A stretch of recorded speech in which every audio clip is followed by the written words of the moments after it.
Terima kasih yang mulia. Pertanyaan terhadap ahli. Kita ingin bertanya kepada ahli dalam membuat suatu perjanjian. Ada dua perjanjian mengatur hal yang sama. Apakah perjanjian diperkenankan apabila ada saling kontradiksi atau pertentangan antara perjanjian satu dengan perjanjian yang kedua? Ya, jadi seandainya ada dua pihak tadi yang membuat perjanjian, maka tentunya perjanjian tersebut harus sejalan. Jadi tidak mungkin perjanjian yang satu bertolak belakang dengan perjanjian yang lain. Jadi kalau misalnya memang ada yang bertentangan, tentunya harus di amandemen, direvisi, diinovasi sehingga kedua perjanjian tersebut sejalan. Pertanyaan selanjutnya, boleh nggak dalam suatu hubungan hukum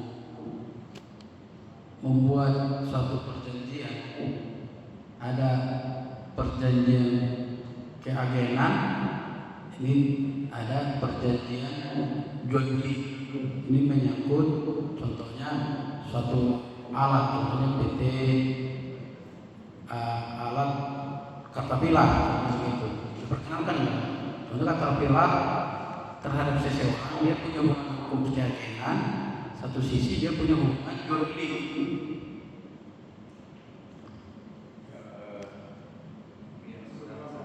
Ini aja Pak.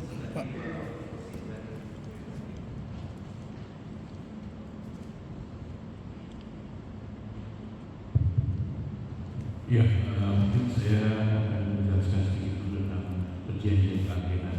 Jadi kalau perjanjian keagenan itu sebenarnya hampir sama seperti pemberian kuasa. Jadi prinsipal sebagai yang memiliki hak yang akan dijual, dia akan menunjuk agen dengan memberikan kuasa kepada agen tersebut untuk menjual produk tersebut untuk dan atas nama prinsipal.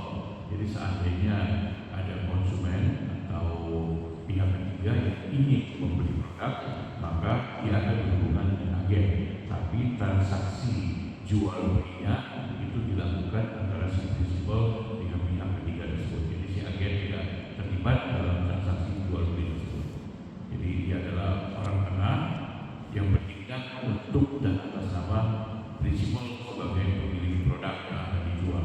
Konsumen yang akan membeli berhubungan hukum dengan agen, tapi transaksi jual beli barangnya adalah antara prinsipal dengan pembeli barang tersebut. Jadi tidak ada hubungan jual beli antara si agen dengan si prinsipal maupun antara si agen dengan si pembeli produk tersebut.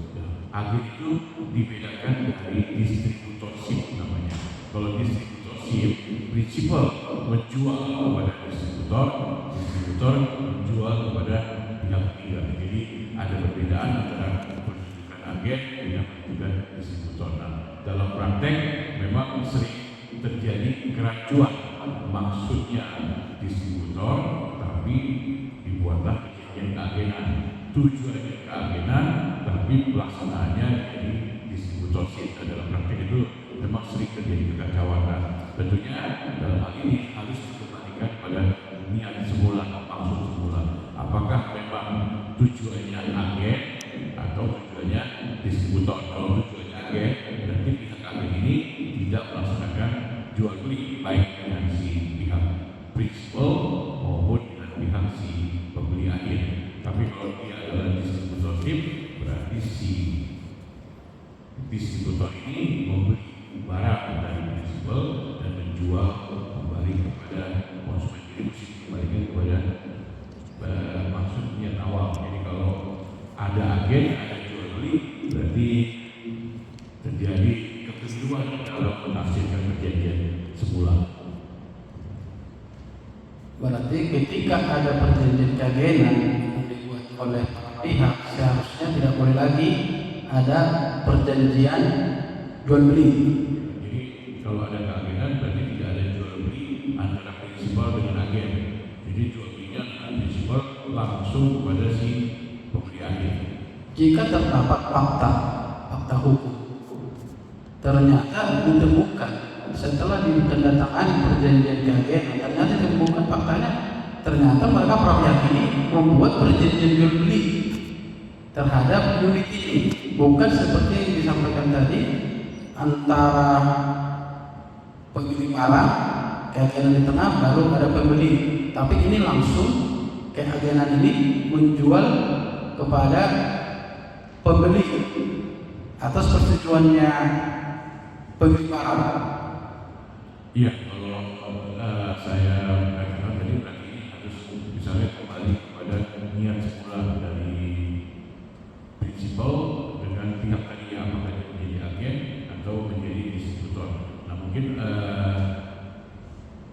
ya harus dikembalikan pada masing-masing pihak gitu. Pertanyaan, bagaimana kita mengetahui apakah niatnya itu agen atau pembeli? Ya, kalau dia agen berarti dia tidak pernah ada jual beli. Nah, konsekuensi hukum dari tidak pernah ada jual beli adalah barang tersebut sejak semula sampai dengan akhir transaksi dengan si pembeli akhir, barang tersebut adalah milik dari si prinsipal. Tapi kalau dalam distributorship karena ada jual beli di sana, maka barang yang dijual oleh prinsipal kepada distributor itu menjadi milik dari distributor. Jadi akhirnya terjadi peralihan kepemilikan di sana. Nah, kalau memang awalnya dimaksudkan supaya terjadi peralihan kepemilikan, maka yang benar adalah distributor atau jual beli. Tapi kalau dari sejak semula tidak pernah dimaksudkan terjadi peralihan milik, artinya si prinsipal masih berhak setiap saat mengambil barang tersebut dari pihak ini, maka itu adalah keagenan. Jadi agen itu karena dia tidak pernah membeli, dia tidak pernah menjadi pemilik, maka si prinsipal bisa mengambil barang tersebut dari tangan si agen. Tapi kalau itu adalah jual beli distributor, maka prinsipal tidak boleh lagi mengambil barang tersebut dari tangan si distributor karena dia sudah membeli dan sudah menjadi pemilik dari barang yang dijual oleh prinsipal kepada distributor. Yang pertanyaan selanjutnya, ada perjanjian keagenan dibuat per pihak. Selanjutnya terdapat lagi fakta, ternyata yang berjalan kalau kita lihat bukan prinsip keagenan, karena yang kita temukan jual beli. Nah, di mana di perjanjian jual beli dikatakan bahwa sebelum lunas barang ini masih milik pemilik barang. Sebelum lunas. Nah, apakah ini yang terjadi jual beli atau keagenan? Ya, kalau dikatakan seperti itu, maka saya contoh untuk mengatakan itu adalah keagenan. Karena apa? Karena kepemilikan barang masih berada di tangan prinsipal, bukan di tangan si tadi disebutkan agen atau distributor. Jadi kecuali dari peralihan sudah terjadi kepemilikan, maka itu bukan keagenan. Tapi kalau pemilikan hak miliknya masih belum beralih, itu kan maka kita katakan itu adalah perjanjian keagenan. Jadi murni itu adalah agen. Jadi artinya transaksi jual belinya bukan transaksi jual beli yang benar, dalam pengertian ditujukan untuk mengalihkan kepemilikan dari barang yang diageni penjualannya oleh si agen. Apa akibat hukumnya terhadap perjanjian jual beli yang mereka tanda tangani? Ya berarti sebenarnya dengan hukum perjanjian jual beli itu tidak ada, karena dianggap terjadi penyelundupan hukum. Maksudnya adalah keagenan, tapi dibuat seolah-olah terjadi jual beli, di mana jual beli itu sendiri sebenarnya tidak pernah ada. Kenapa? Karena tidak pernah dianggap terjadi peralihan kepemilikan. Sedangkan syarat jual beli adalah harus terjadi pengalihan kepemilikan. Pertanyaan selanjutnya, ketika terjadi jual beli, ini kita bicara jual beli. Ketika saya membeli barang, contohnya ke Caterpillar, dibuatlah perjanjian, saya bayar DP 10% atau 20%. Nah, Lalu di dalam adendumnya, ternyata di dalam klausulnya perjanjian dibuat bahwa saya selaku pembeli tidak boleh melakukan pengalihan hak kepada orang lain. Boleh nggak perjanjian seperti itu dalam prinsip perjanjian jual beli? Tidak boleh. Tidak boleh.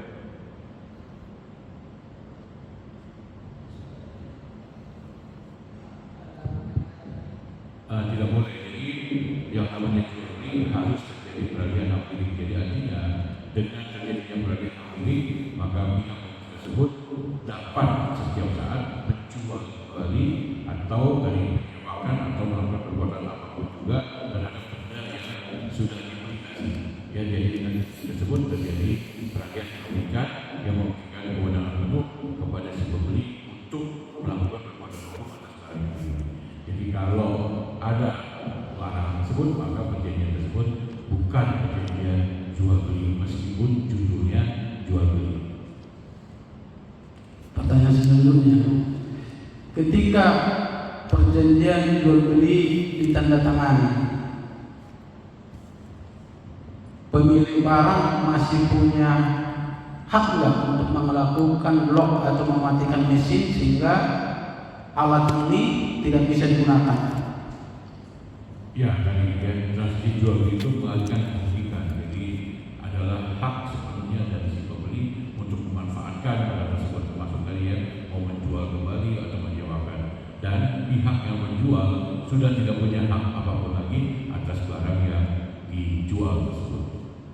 Kalau masih terdapat kewajiban yang belum lunas terhadap pembelian alat itu, apakah pihak pemilik barang masih punya hak? Dalam transaksi jual beli yang sebenarnya kalau hak milik atas barang sudah beralih dan belum dibayar, maka itu menjadi hutang piutang. Terhadap perbuatan pemilik barang yang melakukan lock atas alat yang telah dibeli oleh si pembeli, bisa nggak dikualifikasikan sebagai suatu perbuatan, apakah prestasi atau perbuatan melawan hukum? Ya, kalau memang transaksinya adalah jual beli dan kemudian jual beli benar ya, berarti kan hak milik sudah beralih. Artinya si yang menjual tidak boleh lagi melakukan perbuatan apapun juga terhadap objek barang yang sudah dijual. Jadi kalau dia melakukan sesuatu atas objek barang yang sudah dijual tersebut, maka itu bisa dianggap melakukan perbuatan melawan hukum karena melanggar hak subjektif dari pemilik, ya, karena dia sudah menjadi pemilik dengan transaksi jual beli tersebut, ya, karena sudah beralih kepemilikannya, dia tidak boleh diganggu lagi ya memanfaatkan barang yang tersebut dengan gangguan yang dilakukan oleh penjual kepada si pembeli yang sudah menjadi pemilik dari barang tersebut, maka perbuatan gangguan yang dilakukan oleh si penjual itu dapat dikategorikan sebagai perbuatan melawan hukum. Pertanyaan selanjutnya, ternyata barang yang dijual tadi yang kita sampaikan yang dijual kepada pembeli, selanjutnya dilakukan penyerahan atau penarikan terhadap pemilik barang. Pertanyaan selanjutnya, apakah setelah barang itu berada dalam penguasaan pemilik barang, apakah dia masih mempunyai hak untuk melakukan penagihan pelunasan atas pembayaran alat yang sudah diserahkan kepada pemilik barang?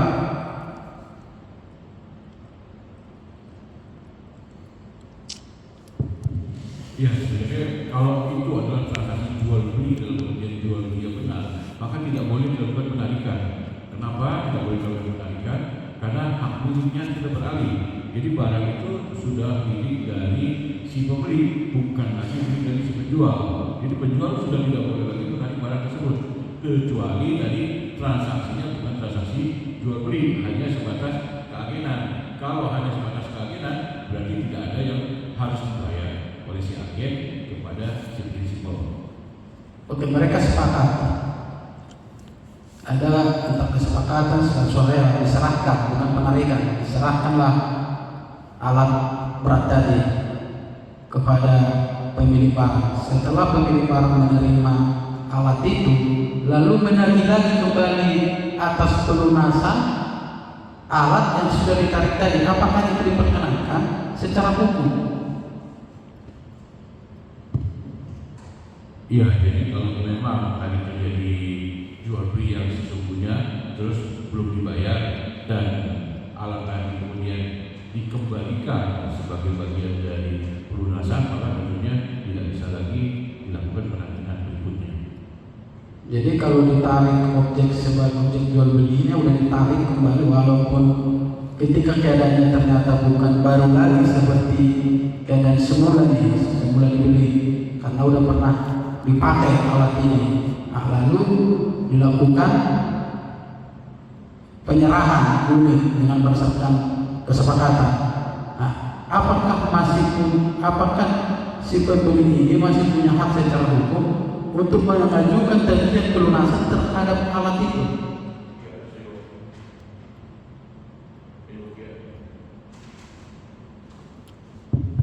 Ya, jadi seyogianya dengan dikembalikannya dalam tanda kutip dari barang yang belum dibayar, gitu ya, dalam bagian itu harusnya maka sudah selesai hubungan antara si penjual dengan si pembeli.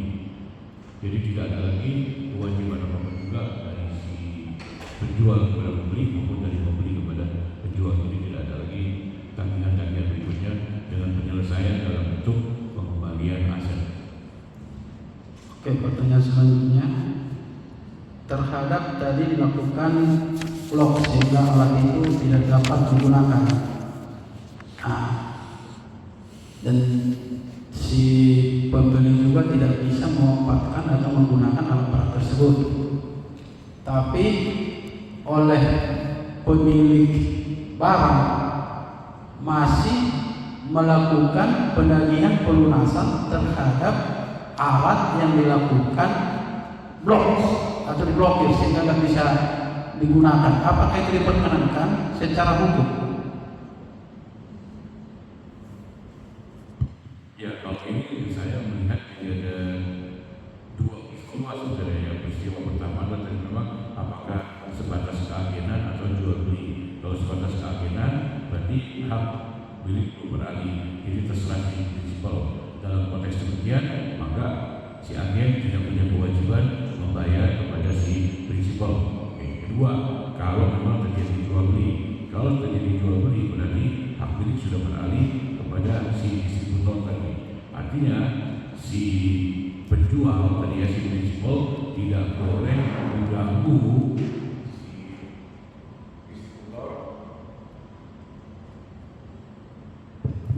atau pembeli lagi untuk menggunakan barang yang sudah tersebut. Gangguan terhadap blokir tadi itu adalah perbuatan melawan hukum. Jadi dalam hal ini ada satu adalah peristiwa tadi masih ada sisa tagihan yang belum dibayar. Yang kedua adalah perbuatan melawan hukum yang dilakukan oleh si prinsipal. Dalam hal yang demikian berarti nanti bisa terjadi kompensasi. Jadi perjumpaan antara kewajiban yang belum lunas tadi ya,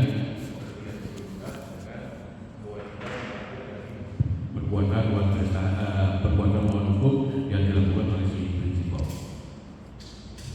Pertanyaan selanjutnya terkait dengan tagihan pelunasan atas barang yang sudah ditarik. Saudara ahli mengatakan itu tidak diperkenankan secara hukum. Yang menjadi pertanyaan saya, ketika faktanya itu ada, tagihan itu diberikan kepada pembeli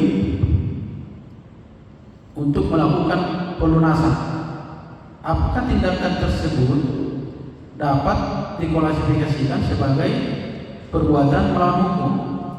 Ya, kalau memang sudah disepakati tadi barang ditarik, diserahkan kembali gitu ya, dan itu adalah bagian dari pembayaran dalam tanda kutip terjadinya jual beli yang belum lunas tadi, maka tentunya tidak boleh ada lagi tagihan di kemudian hari. Jadi kalau memang masih ditagih lagi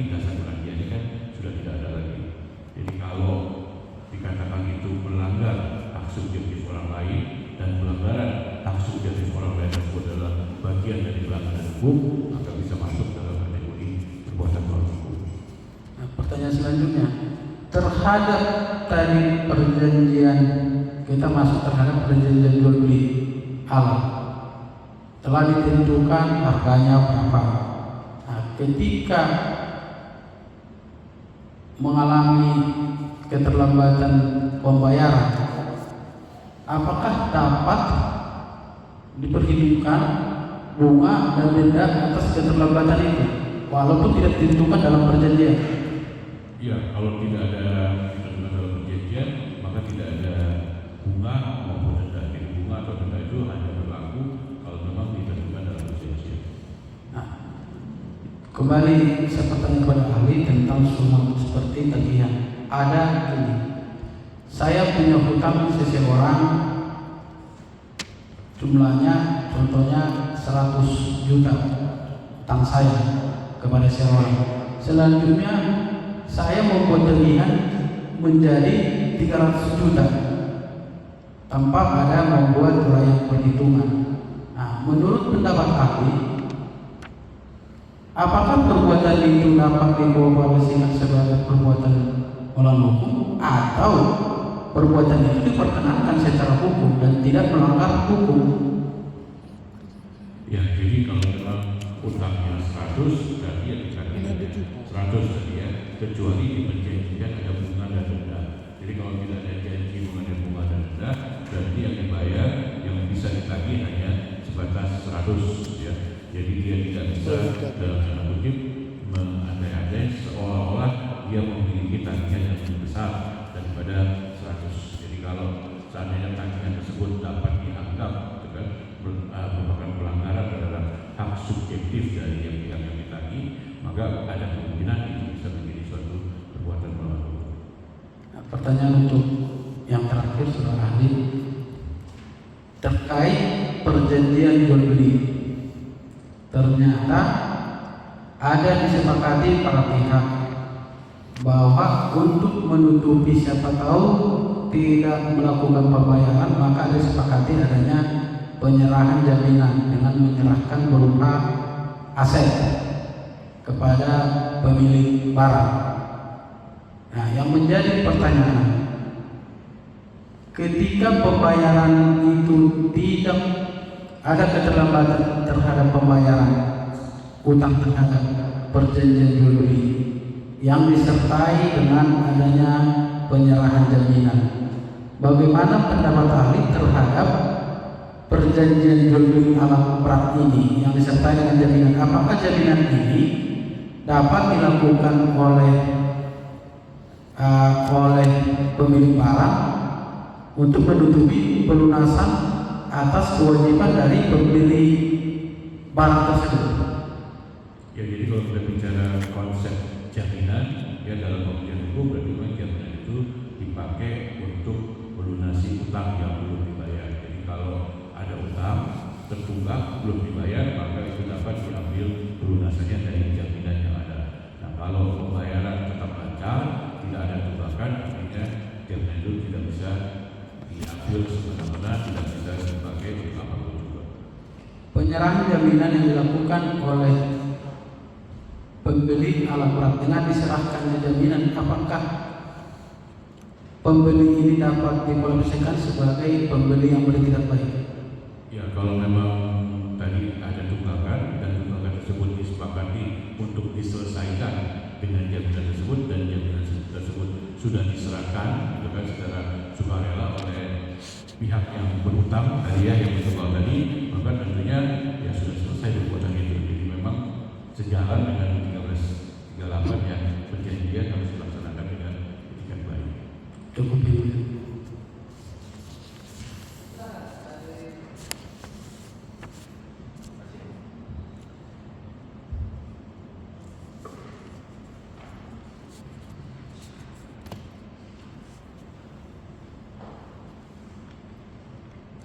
Tanya.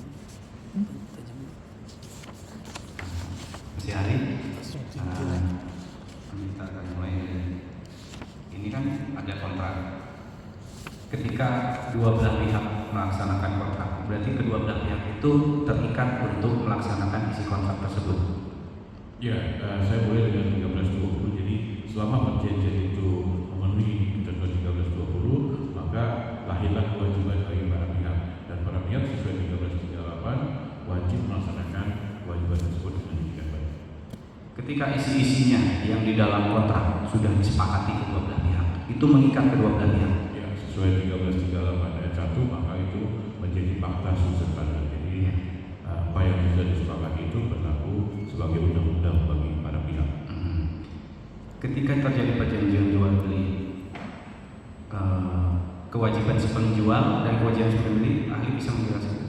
Ya, jadi kalau secara sederhana jual beli itu melibatkan dua hal. Satu adalah berkaitan dengan satu barang atau satu benda yang diperjualbelikan dengan tujuan peralihan hak milik. Jadi ada tujuannya peralihan hak milik, dan satu sisi adalah kewajiban untuk membayar harga dari barang yang diperjualbelikan. Berarti jual beli yang benar itu adalah dua belah pihak melaksanakan prestasi. Ya, Betul. Ketika penjual sudah melaksanakan prestasi menyerahkan barang, tetapi pembeli tidak melaksanakan prestasinya membayar barang, itu apakah itu termasuk jual beli yang benar? ya, jadi transaksi jual belinya terjadi, cuma pelaksanaan atau prestasinya tidak sesuai dengan apa yang dijanjikan. Jadi kalau barang sudah diserahkan, kepemilikannya sudah dialihkan dengan penyerahan tersebut, maka tentunya timbul kewajiban dari si pembeli untuk membayar.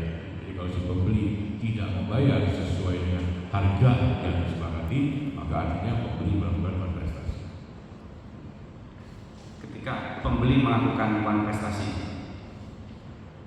bagaimana haknya si penjual? Ya, kalau pembeli melakukan prestasi tentunya bisa perjanjian tersebut dibatalkan, jadi dikembalikan pada keadaan seperti semula, tadi barangnya dikembalikan.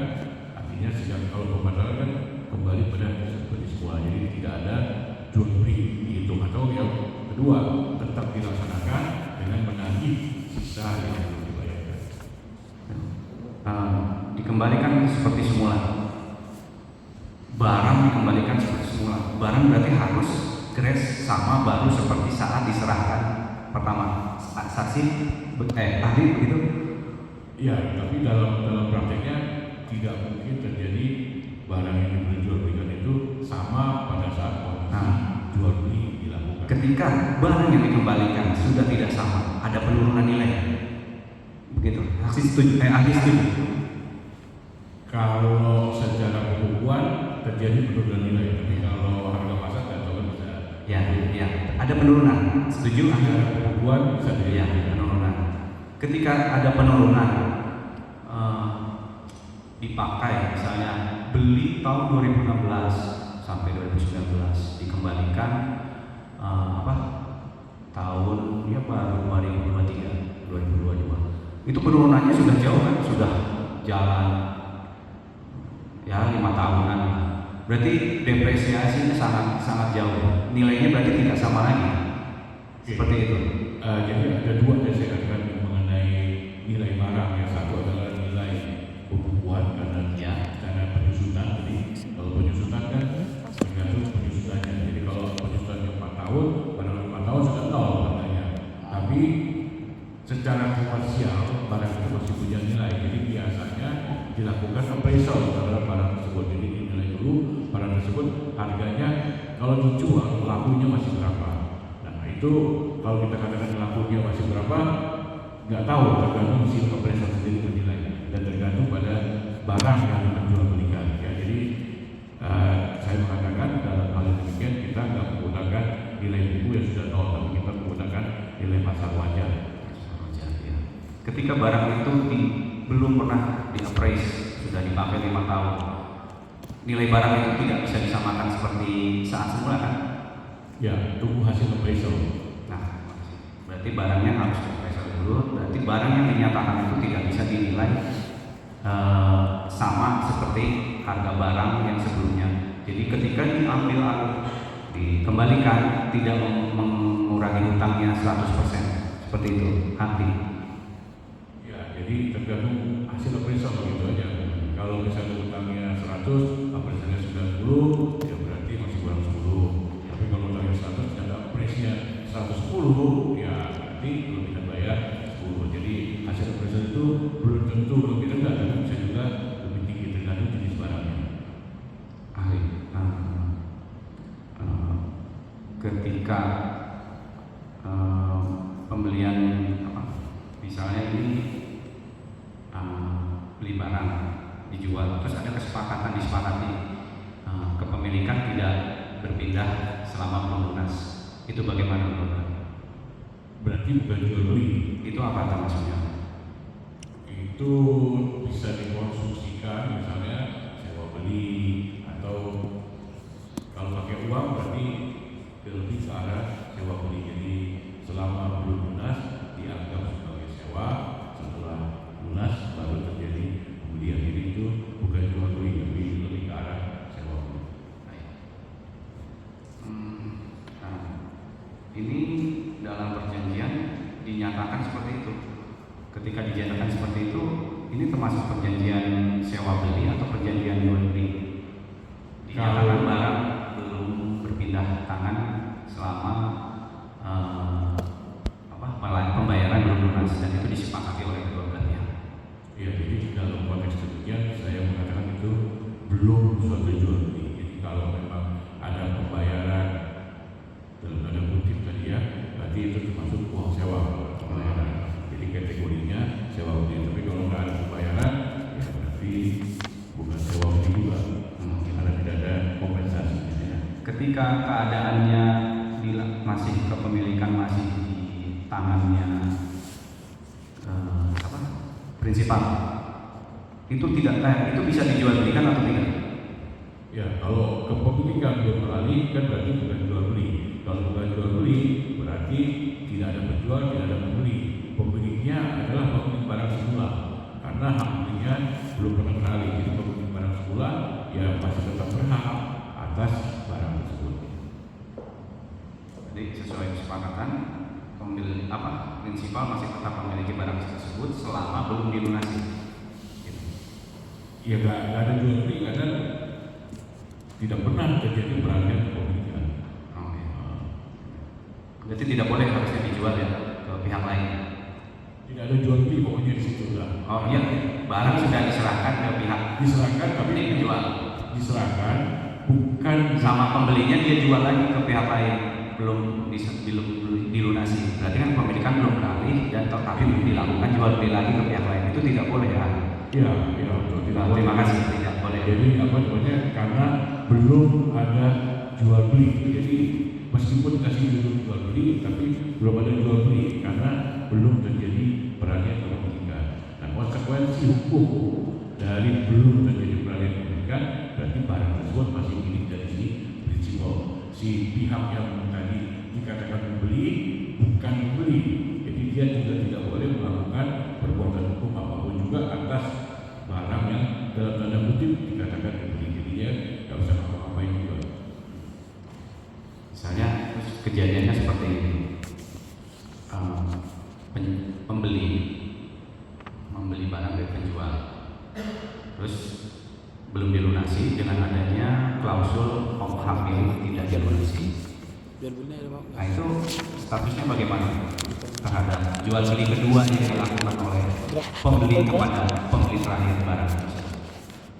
Jadi sebenarnya kalau buat saya salah satunya agak aneh gitu ya. Jadi ada barang dari A diserahkan kepada si B, tapi bukan jual beli karena belum terjadi peralihan kepemilikan.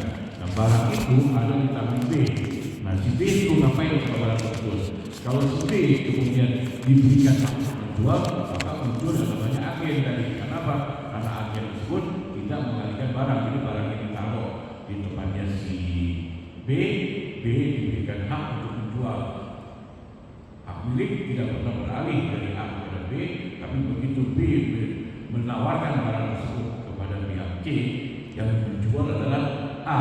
Pembayaran bisa dilakukan langsung dari C kepada A. Jadi barang tersebut dititipkan di tangannya B. Jadi ada satu konstruksi, kalau kita bicara hukum di sana namanya konsinyasi sebenarnya. Jadi barang ditaruh dititipkan di B, baru B kemudian dijual atas nama A. Jadi B tidak berjual atas nama sendiri. Kenapa? Karena barang tersebut miliknya B, miliknya dari A, bukan miliknya B. B tidak pernah menjadi pemilik. Jadi konstruksinya adalah ketika alasan konsinyasi, maka dia merupakan agen. Jadi kalau dia taruh barangnya kepada dia, nggak ngapa-ngapain kan apa ya, penitipan barang nanti malah jadi konstruksinya. Ketika keadaannya seperti ini terjadi jual beli seperti yang saya ceritakan tadi, barang dijual kembali ke pembeli terakhir. Pembayaran kalau misalnya keagenan kan harus langsung, harus langsung kembali ke A, ke si penjual. Tapi ini pembayaran diambil oleh si pembeli dan tidak diberikan lagi, tidak disalurkan lagi ke penjual pertama. Itu bagaimana menurut Anda? Ya kalau itu bukan jual beli, tentunya transaksi yang kedua nggak bakal terjadi. Tapi itu dilakukan. Menurut ahli bagaimana? Ya ada yang salah sebenarnya. Ada yang salah. Yang salah siapa? Pembelinya atau penjualnya atau pembeli terakhir yang membeli dari? Ya yang saya agak bingung sebenarnya transaksi yang di awal kalau sebenarnya dari A kepada B. Transaksi A kepada B itu transaksi apa? Kan harus jelas juga. Apakah transaksinya sewa? Kalau sewa berarti si B nggak boleh jual. Kalau transaksinya jual beli, artinya hampir sudah kali. Tapi kalau transaksinya penitipan barang, ya lain lagi hukumnya. Jadi sebenarnya harus jelas dulu hubungan dari A ke B, baru kita bisa menjelaskan hubungan dari B kepada pihak ketiga benar atau salah. Jadi yang nomor satu mesti diluruskan adalah antara A ke B, apakah A ke B jual beli atau bukan. Kalau bukan jual beli, maka seluruh transaksi tersebut menjadi salah. Ya.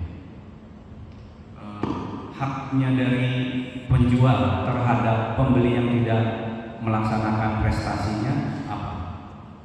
Ya kalau jual beli murni kan kalau si pembeli nggak bayar ya dia kompensasi, si penjual tetap untuk menagih kepada si pembeli. Berarti penjual punya hak untuk menagih gitu ya? Kalau jual beli ya Sesuai dengan nilai yang disepakati. Kalau itu jual beli, tapi kalau bukan jual beli ya nggak ada efek tadi.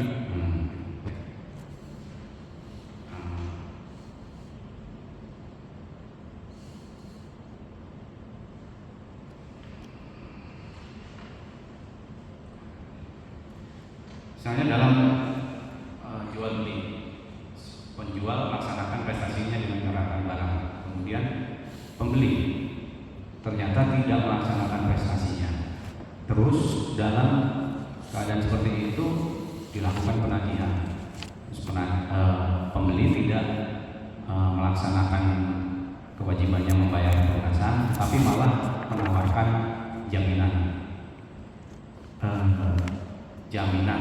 Terus di kontrak sendiri dinyatakan bahwa jaminan utama itu adalah alat itu sendiri. Itu statusnya bagaimana? Ahli bisa uraikan secara umum. Ya ini saya anggap kasus ini jual beli dengan pengertian jual beli ya, jadi terjadi peralihan hak milik ya. Kalau terjadi peralihan hak milik, maka tentunya hak milik tersebut sudah beralih kepada si penjual. Dalam hal dia tidak membayar, maka si penjual bisa menagih kepada si pembeli. Nah, kalau si pembeli tidak punya uang untuk membayar, si pembeli tersebut bisa menawarkan gitu kan, jaminan sebagai penyelesaian. Nah, tinggal kesepakatan. Kalau kemudian disepakati ya barang tersebut yang sebagai jaminan dipergunakan untuk menyelesaikan utang piutang, maka berarti utang piutang selesai. Jadi barang diambil kembali, diserahkan kembali ke pemilikannya oleh si pembeli kepada si penjual ya. Artinya itu dianggap sebagai pelunasan pembayaran dari sisa utang yang karena di awal kan pasti sudah ada DP dan sebagainya. Jadi itu dianggap penyelesaian. Kalau semuanya sudah dikembalikan, sudah diselesaikan berdasarkan kesepakatan, artinya transaksinya sudah kelar. Jadi tidak ada lagi istilahnya tagihan berikutnya karena sudah putus hubungan dengan terimanya barang jaminan sebagai alat pelunasan. Nah, itu kan dalam keadaan ideal dikembalikan dalam keadaan masih sama bagus. Nah, ketika barang dikembalikan dalam keadaan tidak sama sudah dipakai, ada depresiasi bertahun-tahun, itu berarti nilai hutang tidak bisa serta-merta langsung dianggap nol kembali kan? Seperti itu aja. Tadi kan saudara bilang harus ada appraisal. Ya, tapi kalau memang para pihak sepakat nggak perlu pakai appraisal, ya sudah kita tentukan saja berapa harganya dan dianggap sudah selesai, ya berarti sudah selesai juga. Itu kembali pada para pihak ya. Jadi kalau para pihak ragu mengenai harganya, silakan diappraise. Tapi kalau para pihak kemudian sepakat dengan satu angka tertentu, ya berarti sudah selesai juga ya. Penyelesaian juga tetap dilakukan berdasarkan pada kesepakatan para pihak. Sekarang kita terkait jaminannya ya. Ketika pembeli tidak mampu membayar, kemudian menawarkan jaminan berupa tanah. Terhadap jaminan tanah itu seperti apa harusnya prosesnya? Ya, kalau memang disepakati itu sebagai bagian dari pelunasan, ya tentunya tanah dalam tanda kutip yang diserahkan